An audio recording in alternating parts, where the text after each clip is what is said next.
숨길 수 없는 감사, 오늘 설교 제목입니다.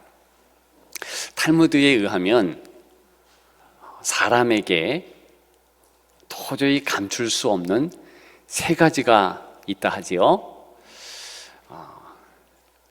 재채기, 가난, 사랑이 그것들입니다. 기침은 참을 수가 없어요. 일전에 새벽 기도 인도 중에 한 번 제가 기침이 나더라고요. 코로나 때니까 더 오해받을 수 있잖아요. 그래서 참으려고 하니까 더 기침이 났습니다. 참을 수 없죠. 가난, 몇 번은 그 가난을 가린다 해도 가려질 수 없는 것이 가난 맞습니다. 괜히 주눅이 들고요, 괜히 자신감이 없는 것 사실입니다. 사랑? 설명 안 해도 우리는 인정 안 할 수가 없지요.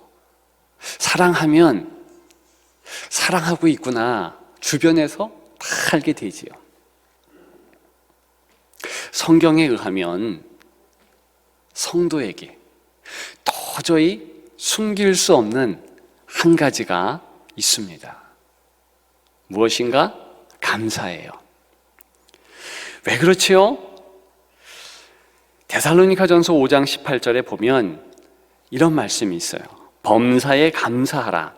이것이 그리스도 예수 안에서 너희를 향하신 하나님의 뜻이니라. 하나님의 뜻이래요. 감사가 그렇다는 것입니다.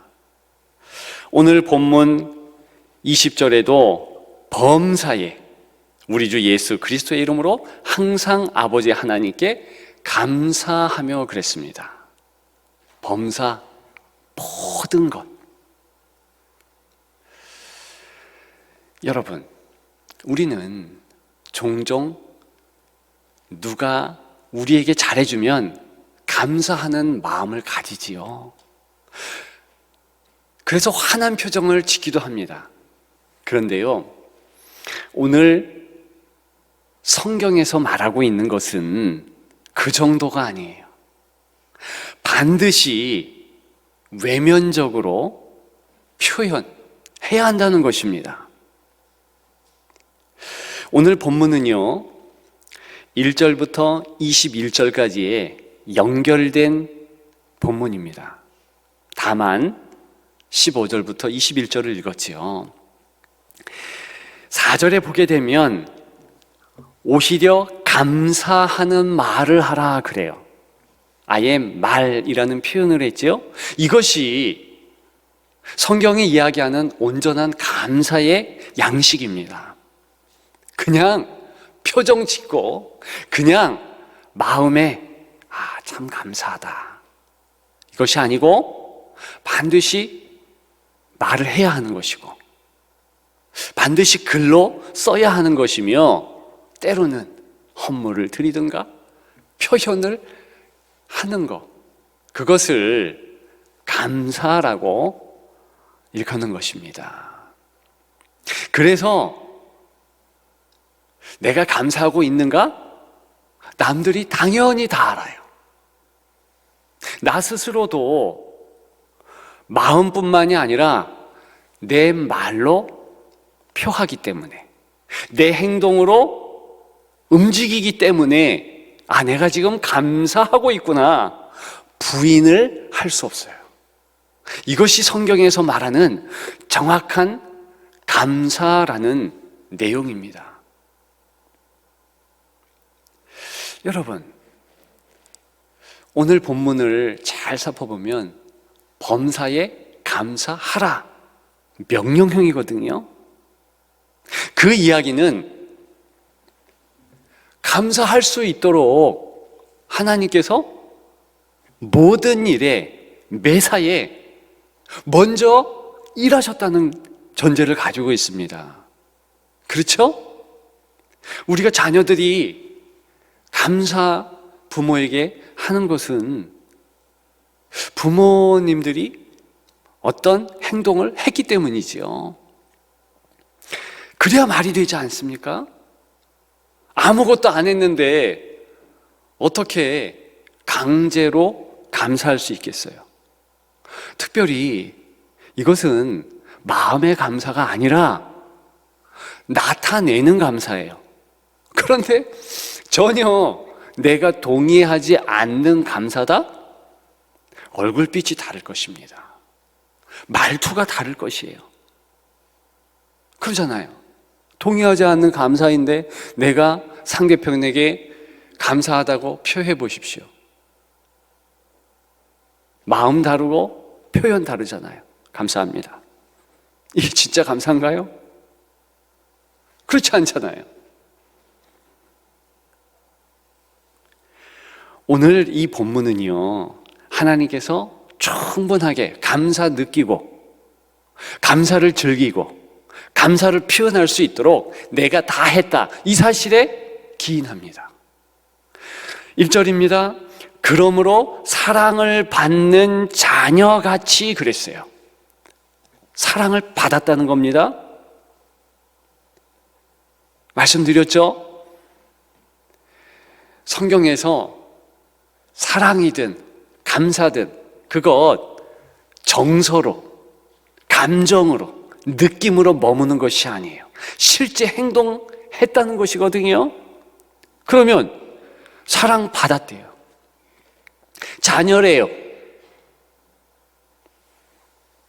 그런데 우리 마음에는 때로는 인정하고 싶지 않다는 것입니다. 그것이 어긋나는 하나님과 우리의 정서적인 갈등 아닐까요? 여러분들의 삶을 한번 생각해 보십시오.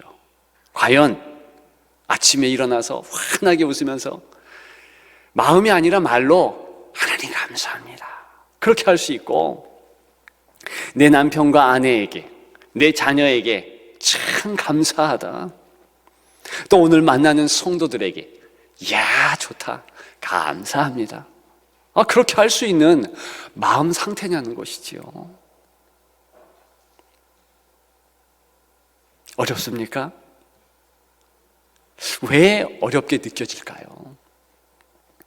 그것은 우리가 정말 하나님께서 우리에게 무슨 일을 행하셨는가, 그 과거에 어떤 일을 행했는가, 지금 무슨 일을 하고 계시며 앞으로 어떻게 또한 인도하실 것인가, 이 부분에 대해서 인정 안 해요. 생각 안 합니다. 관심 없어요. 오직 내 느낌, 내 정서, 내 생각, 여기에 매여 있는 것이죠. 여러분, 오늘 말씀을 준비하면서 특별한 헌금 봉투가 생각났어요. 전남 여수 애향원에 가면 한 목사님의 특별한 헌금 봉투가 전시되어 있습니다. 손양원 목사님의 헌금 봉투지요. 이렇게 쓰여 있습니다. 두 아들 순교 감사하며. 느낌이 좀 그렇죠? 아들이 죽었는데 감사한다? 목회자이기 때문에? 여러분, 목회자도 그렇게 못합니다. 1948년입니다. 10월 19일, 요즘이에요. 여순에 반란 사건이 일어났죠. 공산당들이 아들 둘, 동인이 동신이 손양원 목사님의 사랑하는 두 아들을 총살시켜버려요. 어떤 상황이었는가?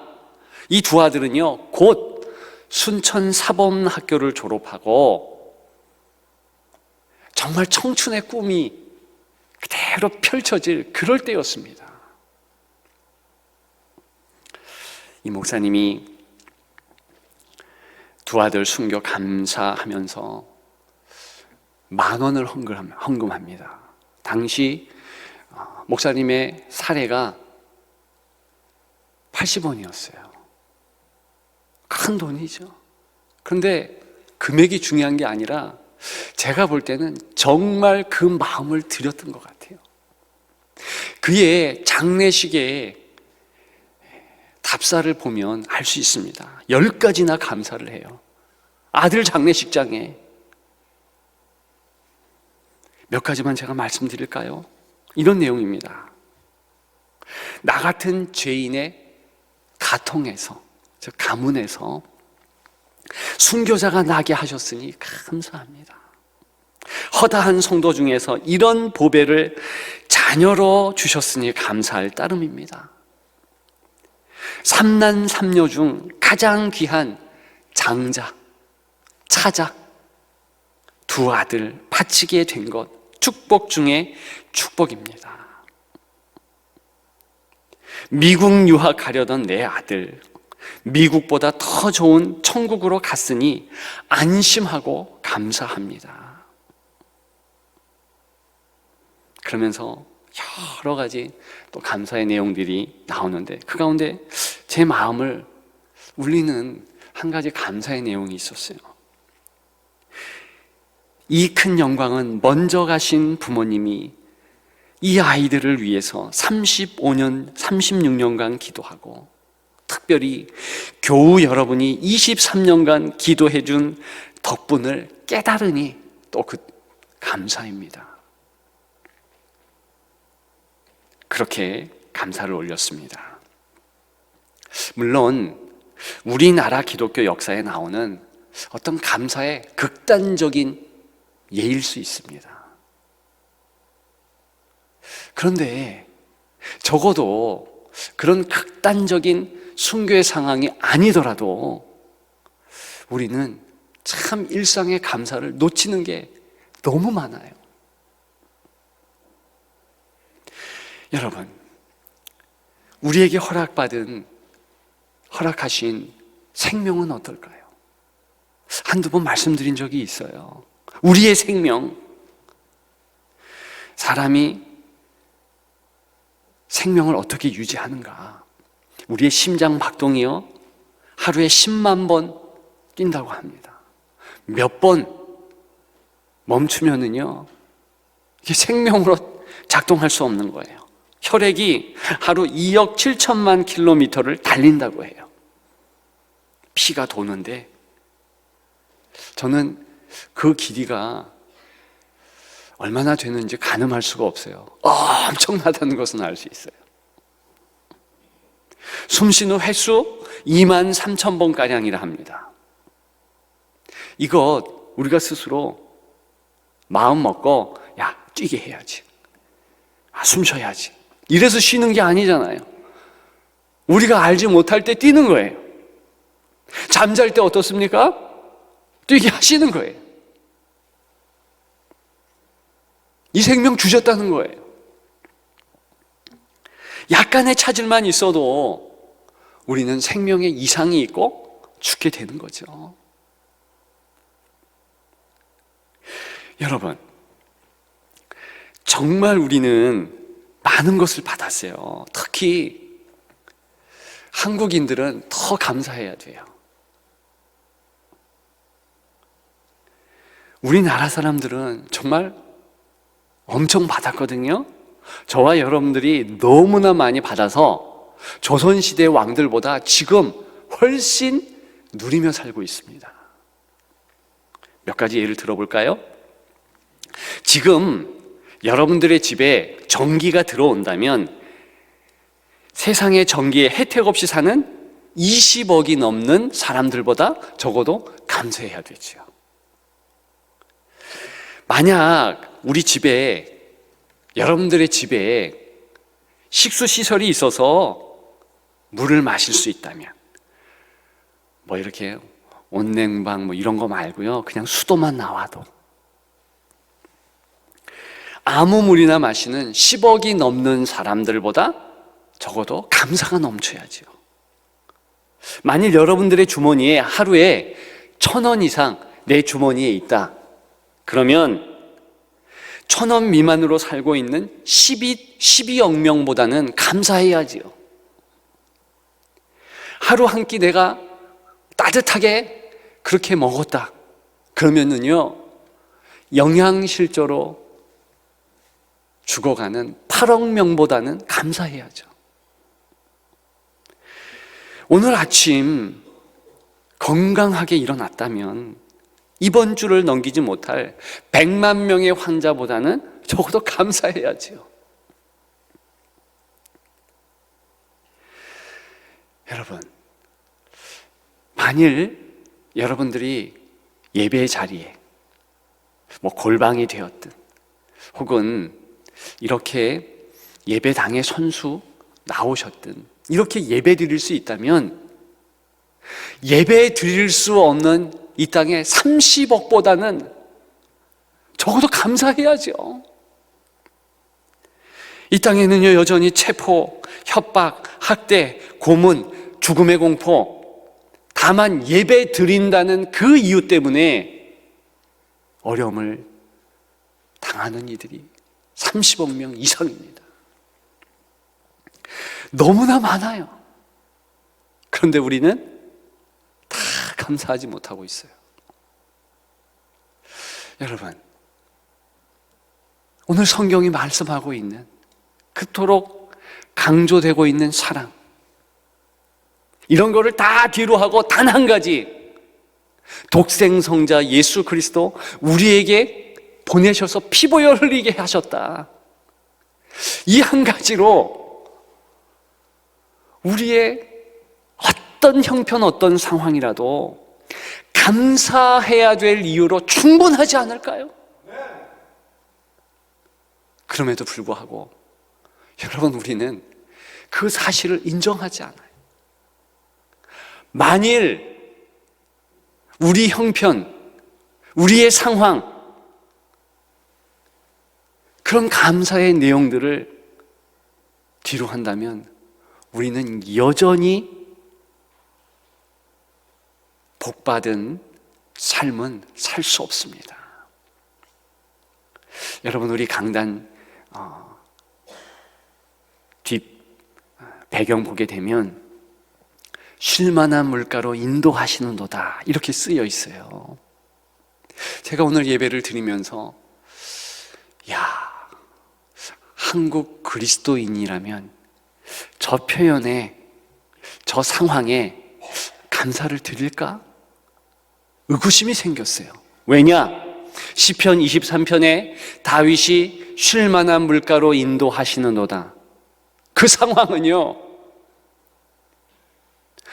너무 힘든 상황이었어요. 광야에서. 이스라엘의 광야에 가보신 분들 계시지요? 거기는요, 물이 없습니다. 얼마나 물이 없었으면 기름보다 물이 더 귀할까? 와디라고 해서 비가 올 때 그냥 웅덩이가 생길 뿐이에요. 어디를 봐도 있지 않습니다. 다만 아침에 이슬로 좀 모여있는 구덩이, 웅덩이, 그러면 그게 쉴만한 물가로 표현한다는 것입니다. 기가 막히죠. 우리가 그런 조그만 물엉덩이 보면서 쉴만한 물가로 인도하시는도다, 그렇게 감사할 수 있을까? 푸른 초장, 역시 그 푸른 초장은 대부분 메마른 땅에 듬성듬성 난 풀들에 불과해요. 그런데 그런 거 보면서 우리가 감사할까? 우리의 푸른 초장, 어떤 그림을 가지고 있습니까? 우리나라의 말 그대로 푸른 초장. 요즘에요, 제가 기도 마을에 가면 잠을 못 잘 정도로 야경이 좋습니다. 불을 밝히고 달밤 가운데서 풀밭을 보잖아요. 얼마나 좋은지 몰라요.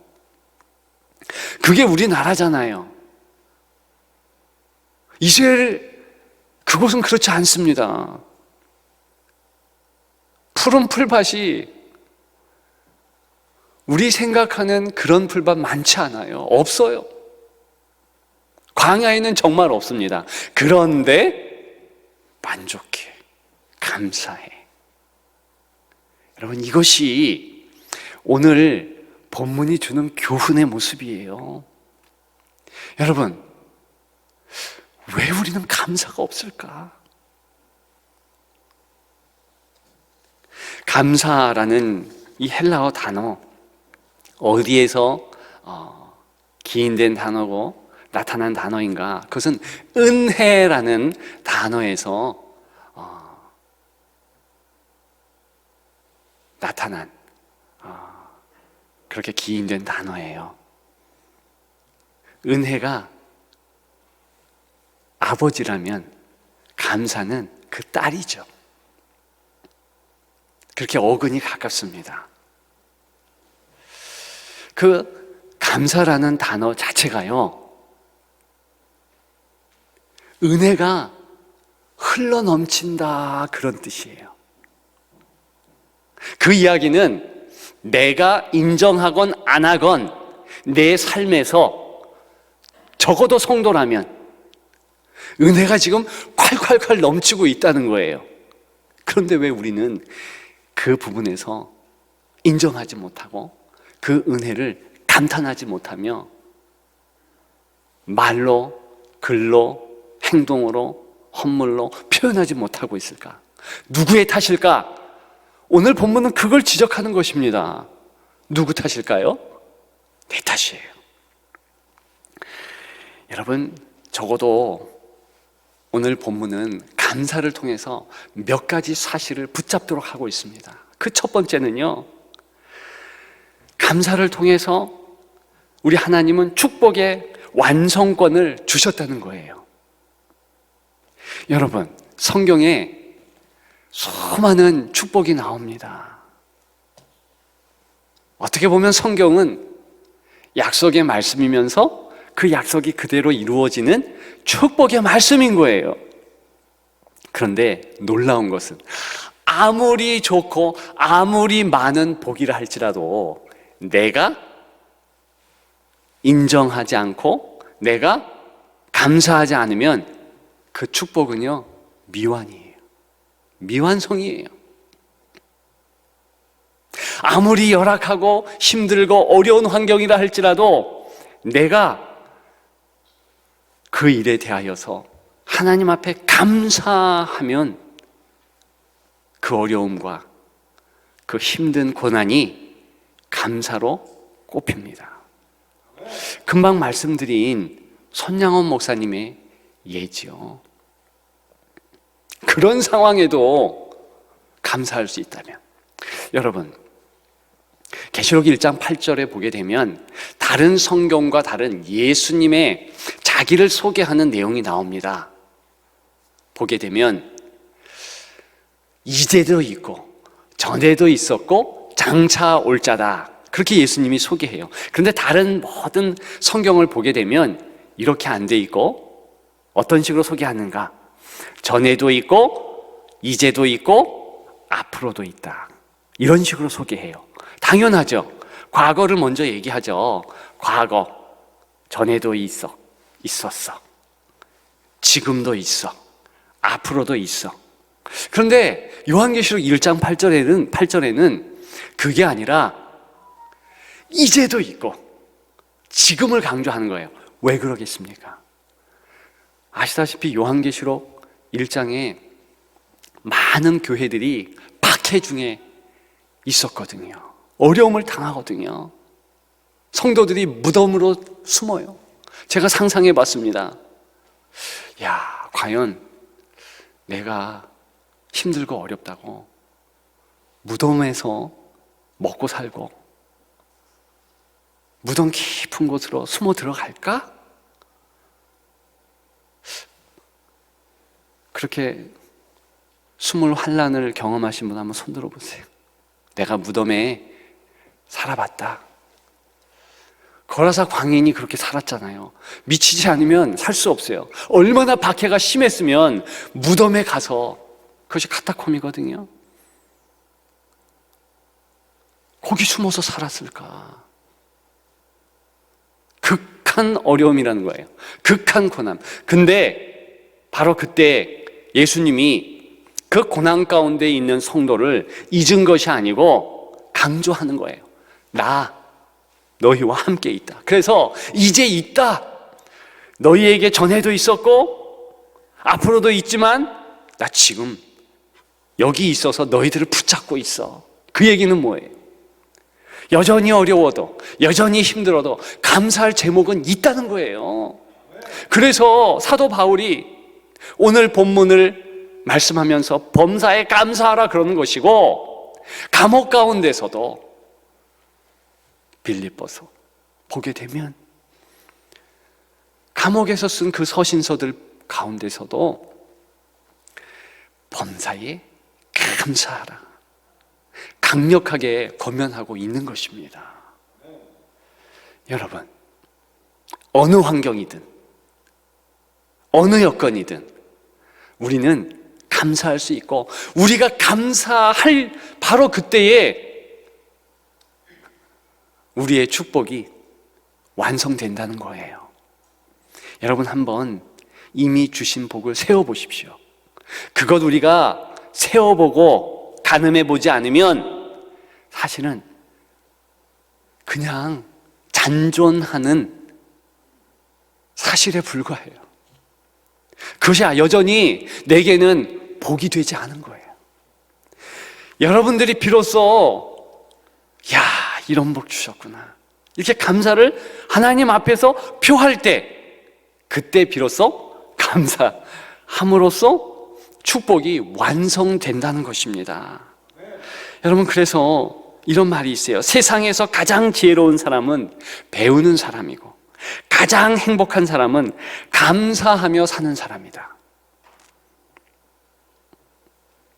이미 있는 복을 세울 수 있는 사람은요, 앞으로 있을 복도 땡길 사람입니다. 축복의 완성권을 주셨다. 기억하기를 주님의 이름으로 축복합니다. 두 번째로요, 감사를 통해서 질서를 알게 하셨다는 거예요. 여러분, 예수님의 공생애를 보게 되면 예수님은 하나님 아버지 앞에 항상 감사했어요.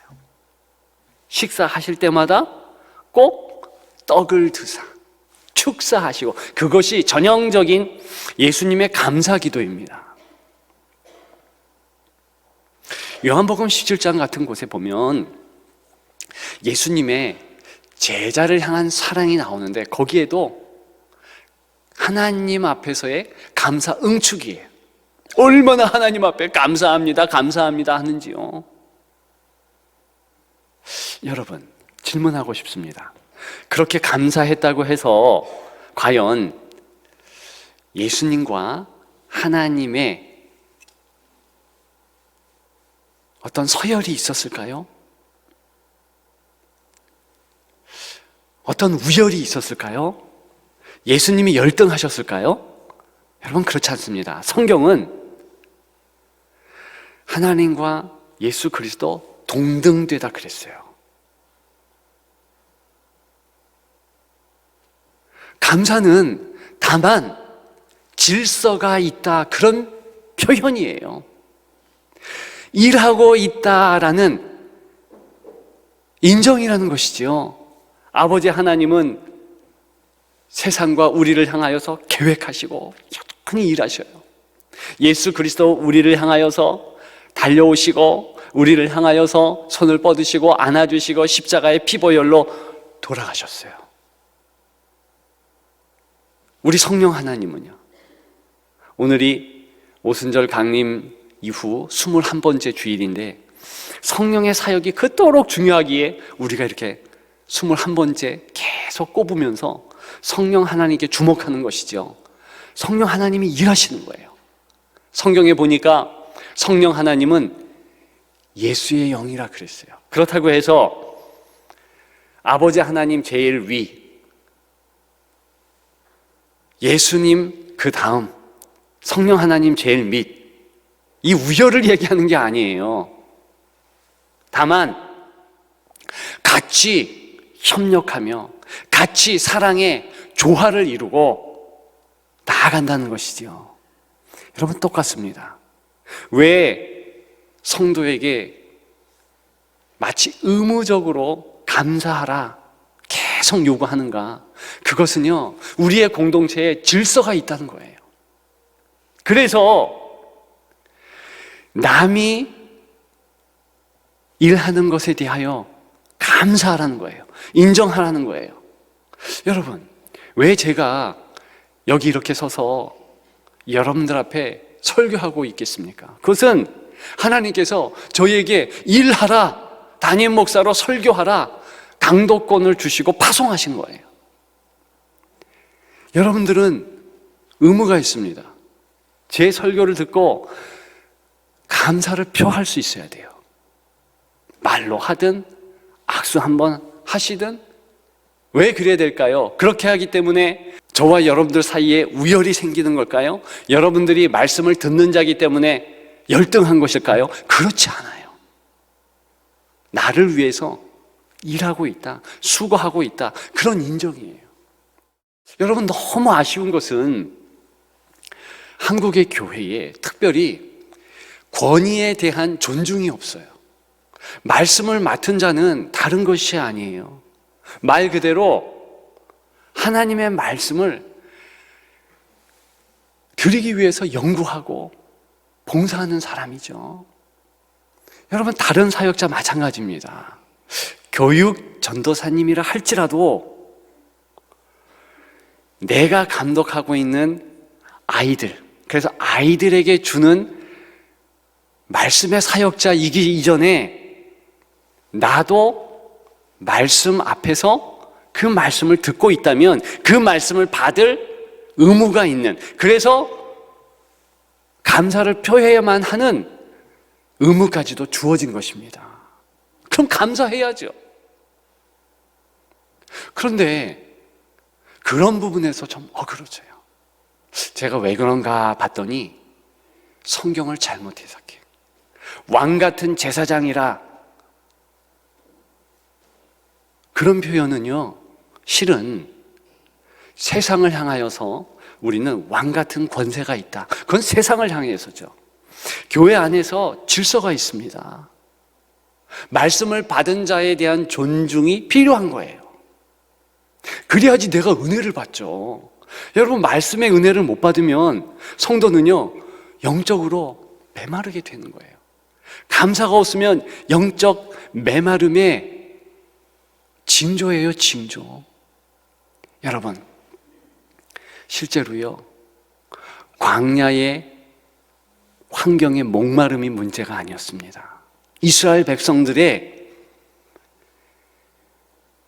감사가 없는 그런 모습, 감사의 메마름 때문에 하나님이 벌하신 것이고요, 이스라엘 백성들이 허덕였던 거예요.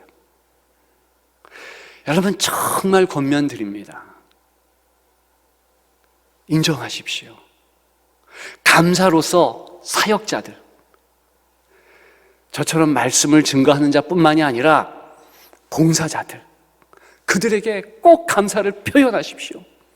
주차 봉사를 하든 교사 선교사로 봉사를 하든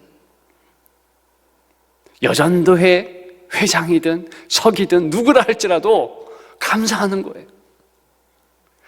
여러분, 감사가 넘치면 내가 질서 가운데 있고 내가 그 질서를 다 인정합니다. 그런 표현이거든요. 많으면 많을수록 좋은 줄 믿습니다. 그런 그리스도인 공동체가 하나님이 원하는 공동체예요. 여러분, 마지막 세 번째로 감사를 통해서 우리는 하나님 나라가 여기에 이루어진다, 그 사실을 알 수 있습니다. 여러분, 요한계시록에 나오는 하나님의 나라, 요한계시록 20장, 21장 나옵니다. 오늘도 장례 예배가 이따가 있을 것인데, 제가 장례 예배 가면 제일 많이 선포하는 말씀이 요한계시록 20장과 21장, 새 하늘과 새 땅이거든요. 그런데 우리가 오해하지 말아야 될 부분이 있습니다. 새 하늘과 새 땅이 이제 앞으로 올 세계인가? 그것도 맞지요. 그런데 정확한 뜻은 이미 우리를 위한 새 하늘과 새 땅은 마련되었어요. 예수 그리스도를 통해서 새 하늘과 새 땅이 이 땅 가운데 저와 여러분들 사이에 우리 가운데 임했다는 것입니다. 완성된 모습은 아니지만 우리가 느낄 수 있고 감각할 수 있고 알 수 있다는 거예요. 어떻게 가능하겠습니까? 그것은요, 감사를 통해서라는 거예요. 여러분, 오늘 본문 5장 1절부터 계속된 말씀이라고 말씀드렸습니다. 한 가지 문제만 좀 생각해 보면서 감사와 하나님 나라 연결해서 한번 마음에 새겼으면 좋겠습니다. 3절에 보게 되면 음행이라는 그런 내용이 나옵니다. 5절에도 강조하죠. 음행하는 자. 여러분, 왜 우리는 그리스도인이라 할지라도 성적인 방종이 나타나게 되겠습니까? 그것은요, 내게 있는 하나님의 은혜를 망각하는 거예요. 내게 있는 하나님의 사랑을 잊어버리는 것입니다. 지속적인 사랑. 그래서 자기 연민에 빠지는 거예요. 뭔가 죄악된 방법이라도 내 자신을 위로하고 싶은 거예요. 그러니까 자기를 다독이는데 허락되지 않은 방법, 그쪽으로 나가는 거죠. 욕망을 채우려고 합니다. 안 되는 거예요. 왜 안 되느냐? 그렇게 해서 우리는 위로받지 못해요.